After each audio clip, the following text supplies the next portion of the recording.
The man accused of killing a beloved donut shop owner is sentenced to several decades behind bars, 4 years after murdering 58-year-old Randy Tang during a break-in. The killer pleaded guilty. CBS 8's Rocio de la Fe reports on his sentencing today in court.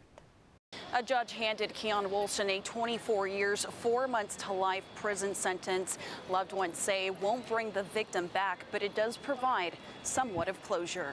Family and loved ones of Randy Tang say they can finally move on from the nightmare they've been living in for the past 4 years. It's been a long 4 years, but justice finally gained some closure. Keon Wilson pleaded guilty to killing Tang inside his Claremont Mesa home in 2019. Tang died several days later from his injuries. He owned Rose Donuts in Linda Vista for 25 years. His wife, emotional as she spoke out in court, said the longtime businessman was a loving husband, father, and grandfather. Why you kill my husband for my love? Wilson pleaded guilty to 2 counts of second-degree murder and 2 additional counts of residential burglary.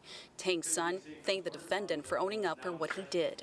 Thank you for acknowledging what you did. The prosecutor in the case said Wilson has a criminal history and had 2 prior strikes for residential burglary in Poway and Carlsbad, 2 more outside of the county.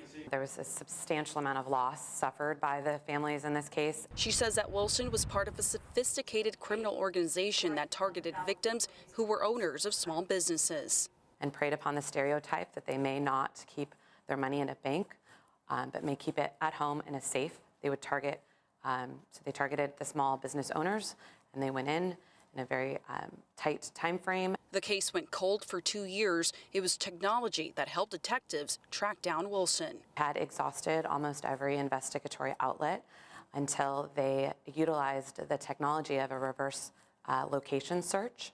And through that, what were known as Google geofences, they were able to uncover 2 devices that were at one location tied to the burglary and just 1 device that was in or close to the Tang household. The criminal organization is said to be based out of Los Angeles. Rocio de la Fe, CBS 8.